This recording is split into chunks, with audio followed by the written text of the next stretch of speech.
How's it going, laser? Bruce is up. I'll be Sixkilla. Welcome back to Quantum Suicide. We're working our way through the female tree at the moment, working our way down to these two endings here, which we should get in this episode, which will be interesting. Hopefully we can get ourselves a hand on one of those words. This one didn't change. Oh my god, this... I'm worried. I'm worried about how it's all going to play out, honestly, because it seems... See, some of these are a little bit different. Like this one here, I didn't get down there. There was a death there. This one here should have been down here usually, with the override code. No override code. And we'll see what this one brings, and then we'll start moving down these other paths here until we can figure out what we're doing. Why do I feel so unwell? I wipe my bleary eyes while I try to focus on the task at hand. Right, back to my work, but a shower first, I think. When I arrived at the bars, I saw that Beatrix had also just entered. Oh, good morning, sailor. Is it? I'd argue that it is now that you're here. Okay. I made an indecipherable noise in response. Still feeling sluggish? Don't worry, the warm water will help. I hope so. In fact, while you're here, why don't we bathe together? Together? A mutually beneficial agreement, I assure you. You wash my back and I'll wash yours. We can talk while we do so. I don't really know if I have time for that. Taking a moment to relax and, more importantly, Are we friends with imitating normal Beatrix? life can be beneficial for your health. That's weird. I don't know. Go on then. You know what? We might die tomorrow, so why not enjoy our last moments? That's the spirit. We're all going to die. No needing to censor anything, no need to censoring anything. Beatrix smiled triumphantly. Moments later, we were both undressed and wrapped in towels. Now, isn't this much nicer than work? Haha, it certainly is. And now that we're alone, we can gossip to our heart's content. I haven't really been on the ship long enough to have gathered any gossip. I always forget about that. How about you tell me who you'd like some gossip on? I'll do my best to fulfill your request.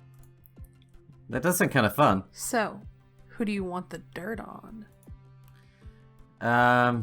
Who do I want the dirt on? I don't know. Yoshiki. Now I bet you can't find that's any dirt a on him. hard one. Yeah. Why's that? Yoshiki wears his heart on his sleeve and isn't afraid of making mistakes. So it's hard to think of anything that's not already common knowledge. Give me a moment. No one's gonna find dirt on Yoshiki. Ah, got something. I leaned in. Any secrets concerning my best friend were gonna be relished. When Yoshiki was little, he told everybody that he could see things. Oh, wow. Yeah, and it didn't help that his parents encouraged him. He doesn't say it anymore. I assume he grew out of it. What kind of things? He used to think he could see energy. Weird, right? It is weird. I wonder what it looked like. You can't ask him or else he'll know someone told you. Don't worry, I won't ask. After I washed Beatrix's back, she washed mine, as per our agreement. No one had ever washed my back before. I must admit it was quite a treat. Spending time with her was actually fun, and now I had some dirt on the crew as a bonus. How's that a bonus? I returned to my quarters, where the residual warmth from the bath helped me fall asleep, the moment my head hit the pillow. I stirred and sorted out the clock with my bleary, half-asleep eyes. It was just after 4 a.m. Damn it, body clock, stop waking me up at 4 a.m. every day. I just wanted to sleep. But my body made it very clear it didn't share the same goal. I rolled over and observed the room, awash in green light. Huh? I leaned over the bedside table. The pocket watch was lit up a brilliant phosphorescent green. Sweet science, the watch! I tugged myself free from the sheets. Eureka! And sat bolt upright, grasping the watch like a life preserver in a stormy sea.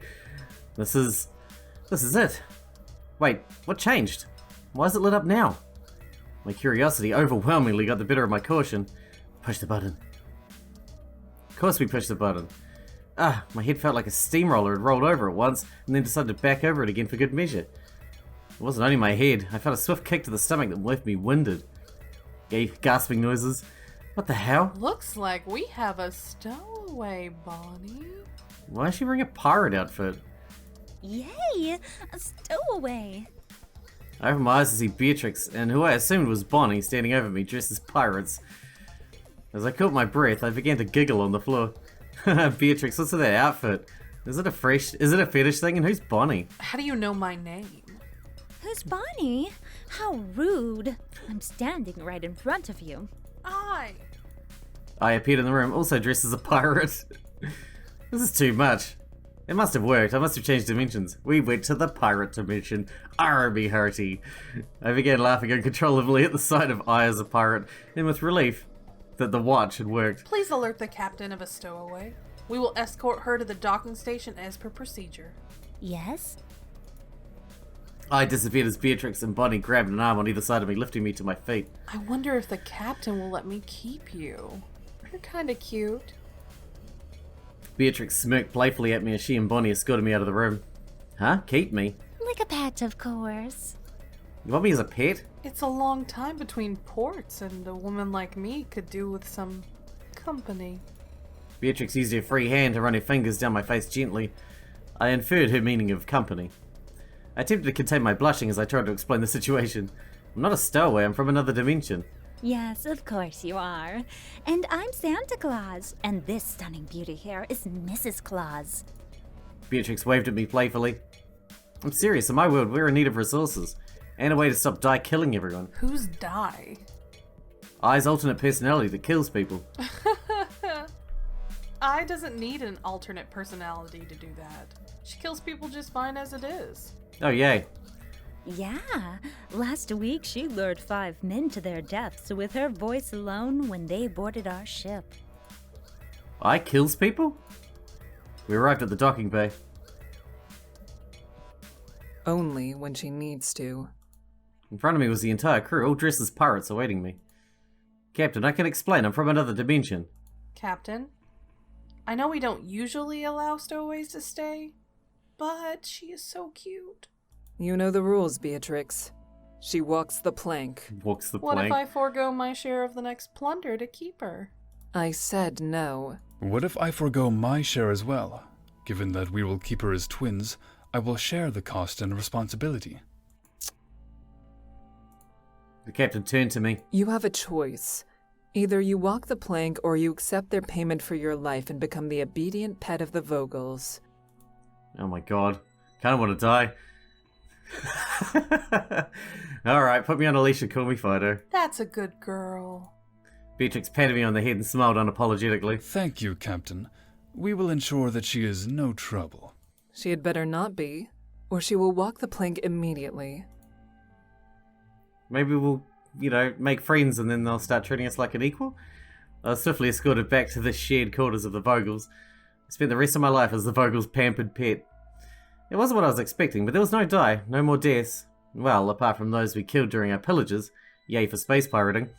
And this dimension's Beatrix is very much the same as the Beatrix I once knew in a twisted way. I guess I lived a happy life. Cool. Alright, let's jump back in and not jump. Alright, don't press the button. Here we go. Chapter 4. Okay, we're going into Vampire Children then. I had to take the time and think about this rationally. I have literally no idea what will happen if I press the button. I pushed the watch away from me, my imagination running away with me as it conjured up all sorts of gory and horrific ways this could go.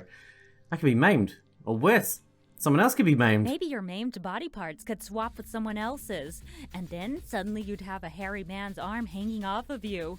That's, super gross. There might be some sort of instant evolutionary benefit, though. You might create the next hairy superhuman race. I covertly tucked the watch away, try not to let Di see me do so. Di, what are you doing here? Just here to make sure that you keep the maiming of crewmates to a minimum.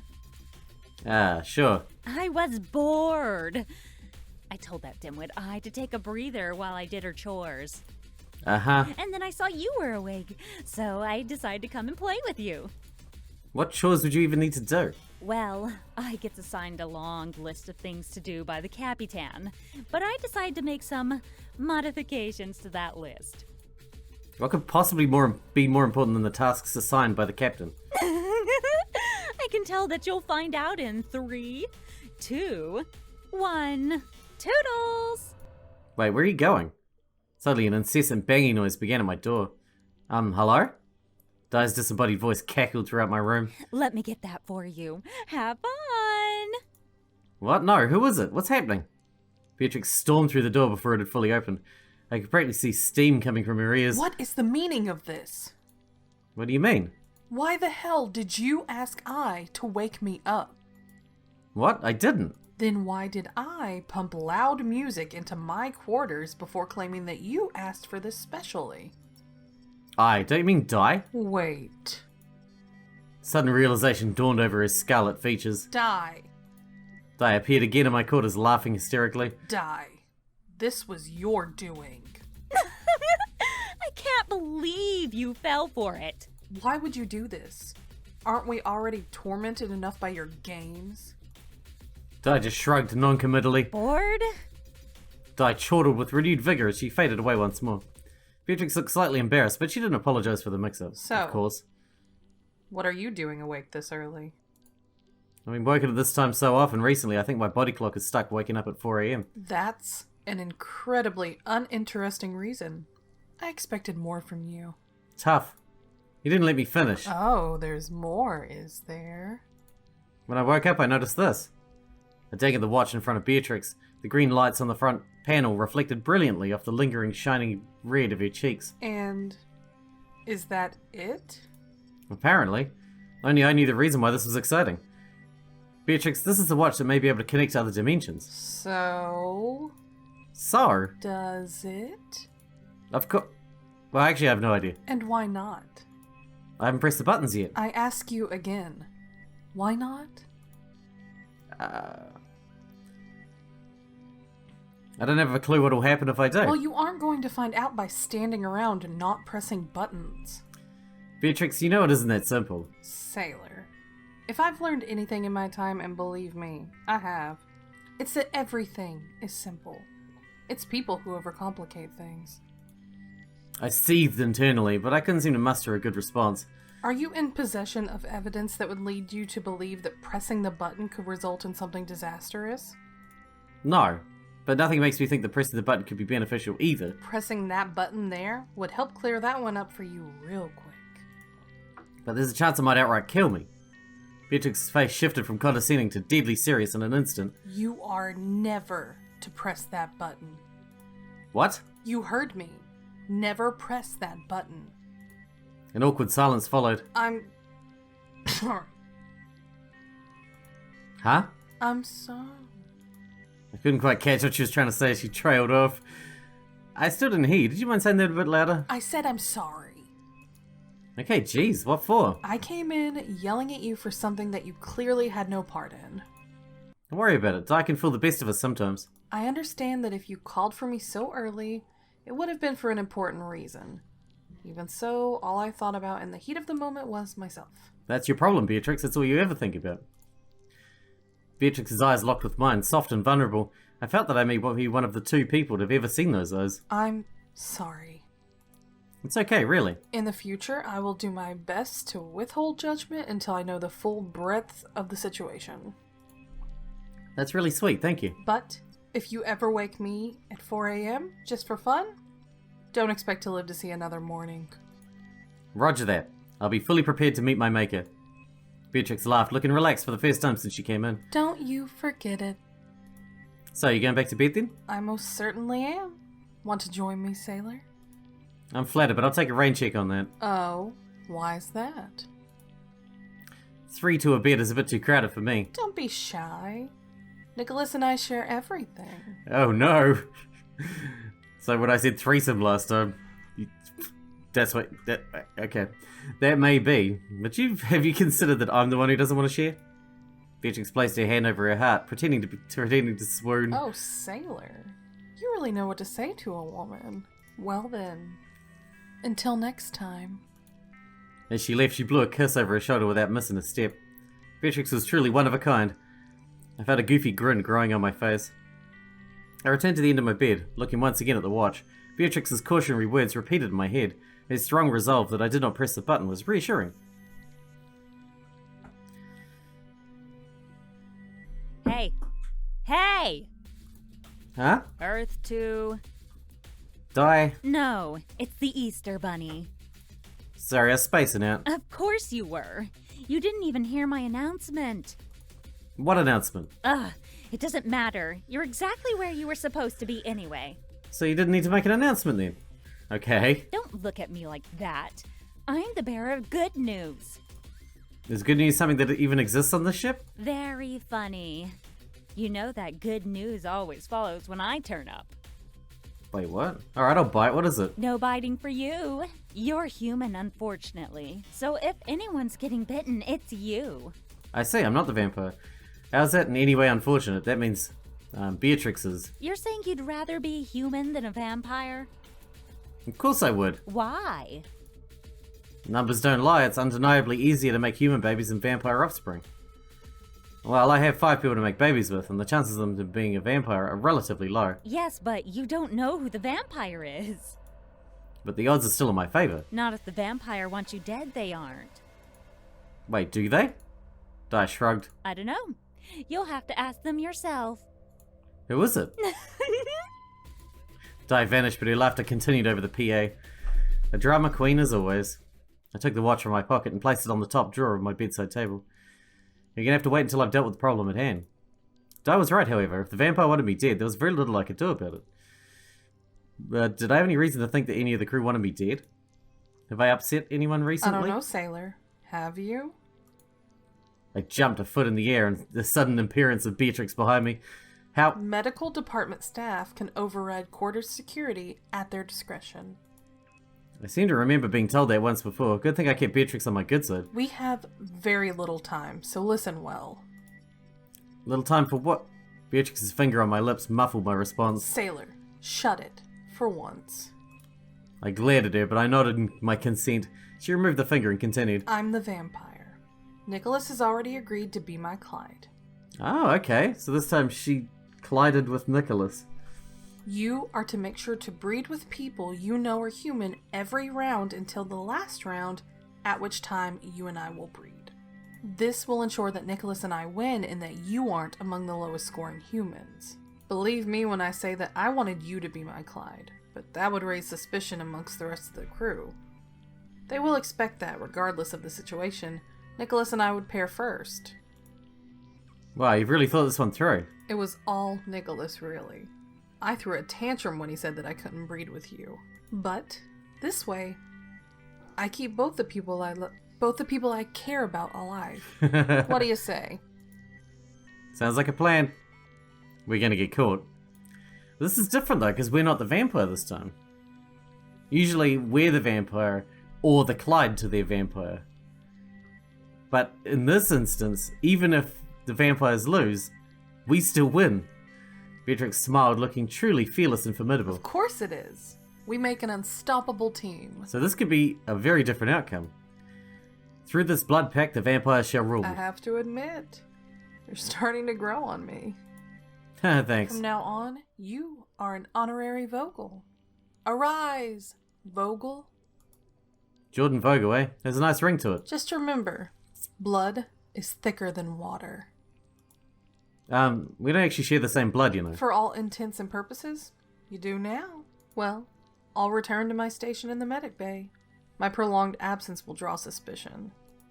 Beatrix bumped the tip of her index finger against the end of my nose. See you at the game, sailor. May the rivers and oceans run red with the blood of our enemies. Beatrix's confident smile sent a warmness straight to my core. She left, but I felt I felt strangely safe, like her presence was still there watching over me. I sat, playing out multiple scenarios of how the game could go in my head. If anyone could pull this off, it'd be the Vogels. I was glad to have them look out for me. Right on time, my stomach loudly reminded me that all the scheming required fuel. It was just about to pack up and head to the kitchen when I appeared. We need to speak. Yes, I know. Good morning. Do not have long. Come to the server room. I zapped out of the quarters, leaving me quite confused. I've never heard her so human. She seemed worried. Okay, we're going to skip this bit because it's the same every time, unless it isn't, and then I'll let you know. We're going to go to the server room. She's going to brute force it. We can put the terminal here, but we don't have the password. You always had it.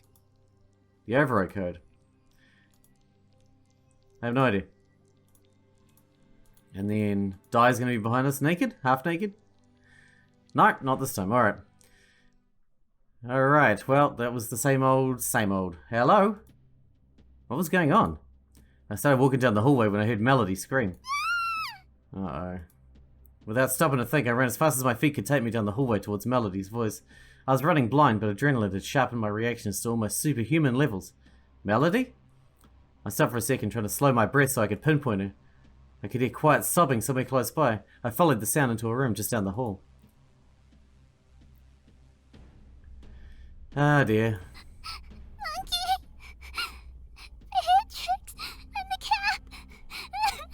With the captain dead, that means Di's going to shut down the life support systems again. My chest tightened as I took in the scene. Beatrix and the captain. Their lifeless eyes captured the horror that they'd clearly experienced in their last moments. Melody, what happened? The captain! Oh, it was that captain. And after that, I closed my eyes. So it's the captain that's jumping between dimensions, murdering everybody? That one? And Beatrix managed to take you down. That's pretty cool. That's okay, I'm here now. Everything's going to be okay. My words vanished along with my breath, rushing out through the gaping wound that suddenly appeared on my back. It's the wrong captain. Penetrating deep into my lungs. The other captain's still alive. I tried to speak again, but only blood poured from my lips. I tasted copper and something else? The words eluded me, just like they escaped my lungs earlier. He could not save us either. I collapsed forwards, coming to rest neatly between Beatrix and the captain. The floor was cold on my face, but somehow I was even colder inside. Beatrix, I'm sorry. Looks like we weren't going to get that happy ending we hoped for. The immense effort it took to keep my eyes open no longer seemed worthwhile, now that everything had gone dark anyway. Without even knowing how or why I died, nestled between Beatrix and the captain. Okay, well that's kind of short for this episode, isn't it? How are we looking over here? So we got the override code and everything on this side. Maybe I'll do a quick run through this one, and I'll bring you back if I can find a way to jump to this next one. Yeah, I'll bring you back. Or we'll just wrap the episode up, but we'll see what happens. Oh, maybe it's because I didn't partner with anyone. Remember, I refused to partner with someone? Partner with someone. It was becoming clearer that if I was to have any hope of winning this game, I needed a partner in crime. Who was the best candidate? Oh, shit. Nicholas? Right now I trusted Nicholas more than anyone else on the ship. Having him on my side would be vital to attaining victory today. I arrived to find them both outside their quarters, appearing unnaturally calm and unconcerned. We'll just run through this real quick. Oh, and what do we have here? Hi Beatrix, I was hoping I could have a word with Nicholas in private. Sorry, sailor. We're a package deal. But Whatever you have to say, you can say to both of us. If I... you truly trust me, you know that I trust my sister with my life and would ask you to do the same. I hesitated, but then nodded when I realized that it was the only way it was going to happen. I cleared my throat and swallowed hard. I'm the vampire. Oh, sailor. I wanted to ask you, Nicholas, to be my partner. Nicholas smiled. Clearly he seemed moved by my I proposal. must say, a very poor choice of Vogel there. She did her best to appear offended, but she couldn't maintain it for very long. It's a pity, but I can't deny you have exceptional taste in men, sailor. Beatrix chortled, making me turn several shades pinker than I was comfortable being. Thank you for telling us. It means a lot that you trust us with this information, considering how it literally could mean your life or death. I nodded solemnly. This I already knew. I felt slightly better after he voiced his approval. However, I think we will need to approach this game in a more lateral way than I probably planned for. Huh? What do you mean? The crew will expect Beatrix and I to partner, regardless of our roles. True. If we were vampires, we would partner. And if we were human, we would do the same. Exactly. If we were to act any differently, we would garner suspicion. What do you suggest? I suggest that we work as a team of 3. How do we do that? Unfortunately, just playing as Bonnie and Clyde will not be enough to secure victory here. We'll have to play this smarter. What do you suggest? In round 2, one of us will breed with her, and the other will breed with her first round victim. That means we choose who dies? Nicholas nodded. How does that work? The first person you breed with will become a vampire unknowingly, and so will produce no human babies. They will be sentenced to death when we claim our victory. It feels wrong to be consciously killing someone. They both ignored me. Vladimir and Melody will certainly breed together, so they're out. So, we get to decide whether the captain or Shizuka will die. Captain, she's killed me so many times now, I don't care. The captain. Hands down. You got it. I completely disagree. The captain is vital to the mission. Shizuka is disposable. I like Shizuka. Yeah, but You decide. Why me? Choose who you will breed with first, and, by doing so, sentence to death. I You can't. have until the game begins to make your decision. Beatrix and I will respect your choice no matter who it is. it's best that you leave now, so the crew doesn't get suspicious. Nicholas walked over to me and held my face in his hands, tilting it up to meet his eyes. I know this is hard for someone with such a strong sense of morality, but you have to cast that aside for the greater good right now. There is time to mourn the lost later. I nodded, my mind already running rampant with guilt. I hadn't even made the choice yet. Thank you for sharing with us. For sharing with me. Know that you have saved us, and that we do not easily forget a gesture like that. For a moment, my guilt vanished and I was lost in Nicholas's reassuring smile. Now go. We will await your decision and react accordingly. Nicholas gently kissed me on the forehead, then pushed me gently out. Rude. I almost fell over, despite Nicholas's push being extremely light. I stood there dazed for a minute, before eventually collecting my wits and heading back to prepare myself. I arrived to find I waiting in my quarters. We need to speak. Alright, here we go. Oh, good morning. Do not have long. Alright, it's the server room thing. We'll skip this again. Alright, we are out of the server room. Making my way down the hallway. It was tough going with all the lights off. Is this happening again? Hello, hi? Die? Anyone? As I continued walking, I saw that one room still had its lights on. It could look to be the dining hall. I made a cautious approach.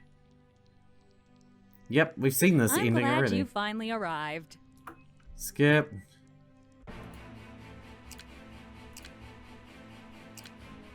Alright, we've seen that ending, but that did bring us to the override thing, so that was worth doing, I suppose.